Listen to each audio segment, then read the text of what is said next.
ನಮಸ್ತೆ friends, SL job ಚಾನಲ್ಗೆ ಸ್ವಾಗತ. ಇದು ದಿ ಸಿಂದಗಿ ಪಟ್ಟಣ ಸಹಕಾರಿ ಬ್ಯಾಂಕ್ ನೇಮಕ ಸಿಂದಗಿ ಅಂತ ಹೇಳಿ ಕೊಟ್ಟಿದ್ದಾರೆ ಫ್ರೆಂಡ್ಸ್. ವಿಜಯಪುರ ಡಿಸ್ಟಿಕ್ ಆಗಿರುತ್ತದೆ. ಸಿಂದಗಿಯಲ್ಲಿ ನೇಮಕಾತಿ ನಡೀತಾ ಇದೆ ಫ್ರೆಂಡ್ಸ್. ಈ ಹೊಸ ಅಧಿಸೂಚನೆ ಹೊರಡಿಸಲಾಗಿದೆ. ಇಲ್ಲೊಂದು ಅಧಿಸೂಚನೆ ಕೊಟ್ಟಿದ್ದಾರೆ ಫ್ರೆಂಡ್ಸ್. ಅಧಿಸೂಚನೆ ಪ್ರಕಟಿಸಲಾಗಿತ್ತು. ಅನಿವಾರ್ಯ ಕಾರಣಗಳಿಂದ ಅರ್ಜಿ ಸಲ್ಲಿಸುವ ಕೊನೆಯ ದಿನಾಂಕವನ್ನು 26/11/25ರಿಂದ 20/12/2025 ವಿಸ್ತರಿಸಲಾಗಿದೆ ಅಂತ ಕೊಟ್ಟಿದ್ದಾರೆ ಫ್ರೆಂಡ್ಸ್. ಈಗಾಗಲೇ ಅರ್ಜಿ ಸಲ್ಲಿಸಿದವರು ಮತ್ತೆ ಅರ್ಜಿ ಸಲ್ಲಿಸುವ ಅವಶ್ಯಕತೆ ಇರುವುದಿಲ್ಲ ಅಂತ ಕೊಟ್ಟಿದ್ದಾರೆ. ಈಗ ಹಿಂದೆ ಅರ್ಜಿ ಸಲ್ಲಿಸಲಾರದವರು ಇವಾಗ ಅರ್ಜಿ ಸಲ್ಲಿಸಬಹುದಾಗಿರ್ತದೆ ಫ್ರೆಂಡ್ಸ್. ಅದೇ ರೀತಿ ಉದ್ಯೋಗಗಳ ಮಾಹಿತಿ ತಿಳಿದುಕೊಳ್ಳೋಣ ಬನ್ನಿ ಫ್ರೆಂಡ್ಸ್. ಇದು ನೇಮಕಾತಿ ಮಾಡಿಕೊಳ್ಳುತ್ತಿರುವ ಹುದ್ದೆಗಳ ವಿವರ ನೋಡೋದಾದ್ರೆ ಹುದ್ದೆ ಹೆಸರು, ವೇತನ ಶ್ರೇಣಿ, ಹುದ್ದೆಗಳ ಸಂಖ್ಯೆ ನೋಡೋಣ ಫ್ರೆಂಡ್ಸ್. ಕಿರಿಯ ಸಹಾಯಕರು 27,650ರಿಂದ 52,650 ರೂಪಾಯಿ ಮಾಸಿಕ ವೇತನ ನೀಡಲಾಗುವುದು ಅಂತ ಹೇಳಿ ಕೊಟ್ಟಿದ್ದಾರೆ ಫ್ರೆಂಡ್ಸ್. ಒಟ್ಟು ಹುದ್ದೆಗಳು 6 ಹುದ್ದೆಗಳು ಖಾಲಿ ಇರುತ್ತವೆ. ಅದೇ ರೀತಿ ಜವಾನ ಹುದ್ದೆಗೆ 19,950ರಿಂದ 37,900 ರೂಪಾಯಿಗಳು ಮಾಸಿಕ ವೇತನ ಅಂತ ಹೇಳಿ ಕೊಟ್ಟಿದ್ದಾರೆ ಫ್ರೆಂಡ್ಸ್. ಇದು 4 ಹುದ್ದೆಗಳ ಖಾಲಿ ಇರುತ್ತವೆ. ಒಟ್ಟು 10 ಹುದ್ದೆಗಳು ಖಾಲಿ ಇದ್ದು ಅರ್ಹ ಅಭ್ಯರ್ಥಿಗಳು ಮತ್ತು ಆಸಕ್ತಿ ಅಭ್ಯರ್ಥಿಗಳು ಅರ್ಜಿ ಸಲ್ಲಿಸಬಹುದಾಗಿರ್ತದೆ ಫ್ರೆಂಡ್ಸ್. ವಿದ್ಯಾರ್ಹತೆ ನೋಡಿದ್ರೆ ಕಿರಿಯ ಸಹಾಯಕರು ಕರ್ನಾಟಕ ಸರ್ಕಾರದಿಂದ ಮಾನ್ಯತೆ ಪಡೆದ ವಿಶ್ವವಿದ್ಯಾಲಯದ ಪದವಿ ಪಡೆದಿರಬೇಕಂತ ಹೇಳಿ ಕೊಟ್ಟಿದ್ದಾರೆ. ಈ ಹುದ್ದೆಗೆ ಪದವೀಧರರು ತಮ್ಮ ಪದವಿ ಎಲ್ಲಾ ವರ್ಷ ಸೆಮಿಸ್ಟರ್ಗಳ ಸರಾಸರಿ ಕನಿಷ್ಠ 60% ಪಡೆದವರು ಅರ್ಜಿ ಸಲ್ಲಿಸಬಹುದಾಗಿರ್ತದೆ ಅಂತ ಹೇಳಿ ಕೊಟ್ಟಿದ್ದಾರೆ. ಸಹಕಾರಿ ವಿಷಯದಲ್ಲಿ ಪದವಿ ಅಥವಾ ಡಿಪ್ಲೊಮಾ ಮುಗಿಸಿದವರಿಗೆ ಮತ್ತು ಕಂಪ್ಯೂಟರ್ ಜ್ಞಾನ ಹೊಂದಿದವರಿಗೆ ಹಾಗೂ ಕನಿಷ್ಠ 3 ವರ್ಷ ಬ್ಯಾಂಕಿನಲ್ಲಿ ಕಾರ್ಯನಿರ್ವಹಿಸಿದ ಅನುಭವ ಇದ್ದವರಿಗೆ ಮೊದಲ ಆದ್ಯತೆ ಅಂತ ಹೇಳಿ ಕೊಟ್ಟಿದ್ದಾರೆ ಫ್ರೆಂಡ್ಸ್. ಈ ಎಕ್ಸ್ಪೀರಿಯನ್ಸ್ ಇದ್ದವರಿಗೆ ಮೊದಲ ಆದ್ಯತೆ ನೀಡಲಾಗುವುದು ಅಂತ ಹೇಳಿ ಕೊಟ್ಟಿದ್ದಾರೆ. ಅದೇ ರೀತಿ ಜವಾನ ಹುದ್ದೆ ವಿದ್ಯಾರ್ಹತೆ ನೋಡೋದಾದ್ರೆ SSLC ಅಥವಾ ತಸ್ತಮ ಪರೀಕ್ಷೆಯಲ್ಲಿ ಕನಿಷ್ಠ 45% ಪಡೆದು ಪಾಸ್ ಆಗಿರ್ಬೇಕಂತ ಹೇಳಿ ಕೊಟ್ಟಿದ್ದಾರೆ. ಇಂಥವರು ಅರ್ಜಿ ಸಲ್ಲಿಸಬಹುದಾಗಿರ್ತದೆ ಫ್ರೆಂಡ್ಸ್. ವಯೋಮಿತಿ ನೋಡೋದಾದ್ರೆ ಅಭ್ಯರ್ಥಿಯು ಅರ್ಜಿಯನ್ನು ಸಲ್ಲಿಸುವ ಕೊನೆಯ ದಿನಾಂಕಕ್ಕೆ 18 ವರ್ಷ ಪೂರೈಸಿರಬೇಕು. ಗರಿಷ್ಠ ವಯೋಮಿತಿ ಈ ಕೆಳಗಿನಂತಿರಬೇಕು ಅಂತ ಹೇಳಿ ಕೊಟ್ಟಿದ್ದಾರೆ ಫ್ರೆಂಡ್ಸ್. ಸಾಮಾನ್ಯ ಅಭ್ಯರ್ಥಿಗಳಿಗೆ 35 ವರ್ಷಗಳು ಮೀರಿರಬಾರದು. ಅದೇ ರೀತಿ ಹಿಂದುಳಿದ ವರ್ಗದ ಅಭ್ಯರ್ಥಿಗಳಿಗೆ 38 ವರ್ಷ ಮೀರಿರಬಾರದು ಅಂತ ಹೇಳಿ ಕೊಟ್ಟಿದ್ದಾರೆ. ಅದೇ ರೀತಿ ಪರಿಶಿಷ್ಟ ಜಾತಿ, ಪರಿಶಿಷ್ಟ ಪಂಗಡ ಹಾಗೂ ಪ್ರವರ್ಗ 1 ಅಭ್ಯರ್ಥಿಗಳಿಗೆ 40 ವರ್ಷಗಳು ಮೀರಿರಬಾರದು ಅಂತ ಹೇಳಿ ಕೊಟ್ಟಿದ್ದಾರೆ ಫ್ರೆಂಡ್ಸ್. ಕನಿಷ್ಠ 18 ವರ್ಷಗಳು, ಗರಿಷ್ಠ 40 ವರ್ಷಗಳು ಅಂತ ಹೇಳಿ ಕೊಟ್ಟಿದ್ದಾರೆ ಫ್ರೆಂಡ್ಸ್. ಅಷ್ಟರೊಳಗಡೆ ಇದ್ದವರು ಅರ್ಜಿ ಸಲ್ಲಿಸಬಹುದಾಗಿರುತ್ತದೆ. ಅರ್ಜಿ ಶುಲ್ಕ ನೋಡೋದಾದ್ರೆ ಕಿರಿಯ ಸಹಾಯಕ ಹುದ್ದೆಗಳಿಗೆ 1000 ರೂಪಾಯಿ, ಅದು GST ಸೇರಿಸಿ ಅಂತ ಹೇಳಿ ಕೊಟ್ಟಿದ್ದಾರೆ. ಅದೇ ರೀತಿ ಜವಾನ ಹುದ್ದೆಗಳಿಗೆ 500 ರೂಪಾಯಿಗಳು ಮತ್ತು ಅಂತ ಹೇಳಿ ಕೊಟ್ಟಿದ್ದಾರೆ. ಒಟ್ಟು 500 ರೂಪಾಯಿಗಳು ಜವಾನ ಹುದ್ದೆಗೆ, 1000 ರೂಪಾಯಿಗಳು ಕಿರಿಯ ಸಹಾಯಕ ಹುದ್ದೆಗೆ ನಿಗದಿಪಡಿಸಲಾಗಿದೆ ಫ್ರೆಂಡ್ಸ್. ಅರ್ಜಿ ಸಲ್ಲಿಸುವ ವಿಧಾನ ಬ್ಯಾಂಕಿನ ವೆಬ್ಸೈಟ್ ಮೂಲಕ ಆನ್ಲೈನ್ ಮುಖಾಂತರ ಅರ್ಜಿ ಸಲ್ಲಿಸಬಹುದು ಅಂತ ಹೇಳಿ ಕೊಟ್ಟಿದ್ದಾರೆ ಫ್ರೆಂಡ್ಸ್. ಅದೇ ರೀತಿ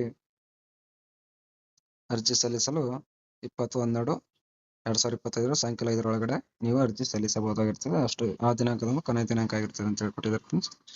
ಅರ್ಜಿಯಲ್ಲಿ ಎಲ್ಲ ಅಂಕಣಗಳನ್ನು ಭರ್ತಿ ಮಾಡಬೇಕಂತ ಹೇಳಿ ಕೊಟ್ಟಿದ್ದಾರೆ ಫ್ರೆಂಡ್ಸ್. ಯಾವುದೇ ಬಿಟ್ಟು ಅರ್ಜಿ ಫಿಲ್ ಮಾಡೋಂಗಿಲ್ಲ ಅಂತ ಹೇಳಿ ಕೊಟ್ಟಿದ್ದಾರೆ. ಸರಿಯಾದ ರೀತಿಯಲ್ಲಿ ಸರಿಯಾದ ಕ್ರಮದಲ್ಲಿ ಅರ್ಜಿಗಳನ್ನ ನೀವು ಫಿಲ್ ಮಾಡಿ ಆನ್ಲೈನ್ ಮುಖಾಂತರ ಸಬ್ಮಿಟ್ ಮಾಡ್ಬೇಕಂತ ಹೇಳಿ ಕೊಟ್ಟಿದ್ದಾರೆ ಫ್ರೆಂಡ್ಸ್.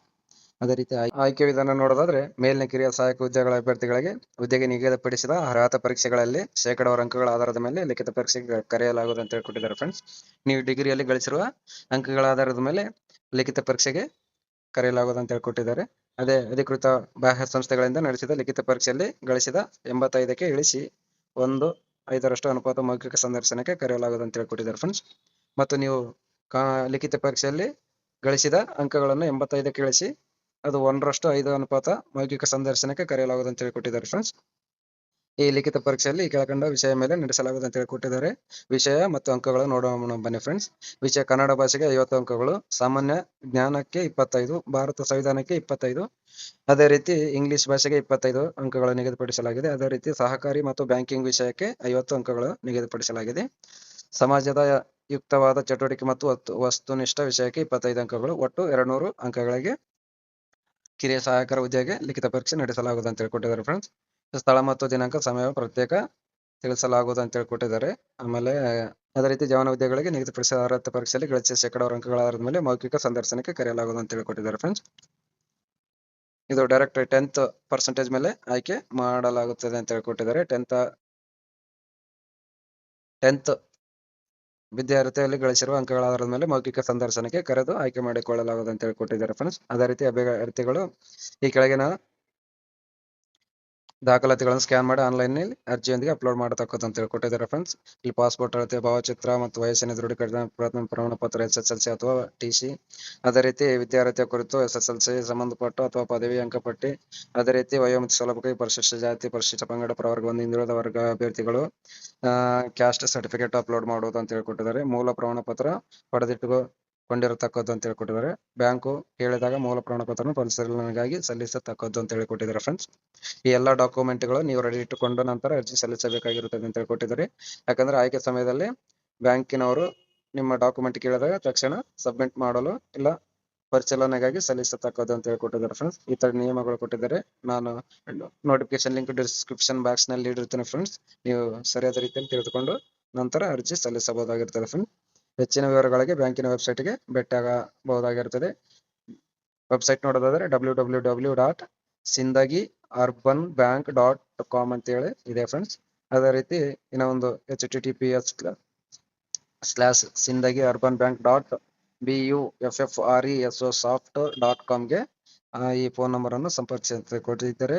ಆನ್ಲೈನ್ ಮುಖಾಂತರ ಅರ್ಜಿ ಸಲ್ಲಿಸಬಹುದಾಗಿರುತ್ತದೆ ಫ್ರೆಂಡ್ಸ್. ಈ ಮಾಹಿತಿ ಇಷ್ಟವಾದಲ್ಲಿ ನಮ್ಮ ಚಾನಲ್ ಅನ್ನು ಸಬ್ಸ್ಕ್ರೈಬ್ ಮಾಡಿ ಫ್ರೆಂಡ್ಸ್ ಮತ್ತು ಬೆಲ್ ಐಕಾನ್ ಒತ್ತಿ. ಧನ್ಯವಾದಗಳು ಫ್ರೆಂಡ್ಸ್.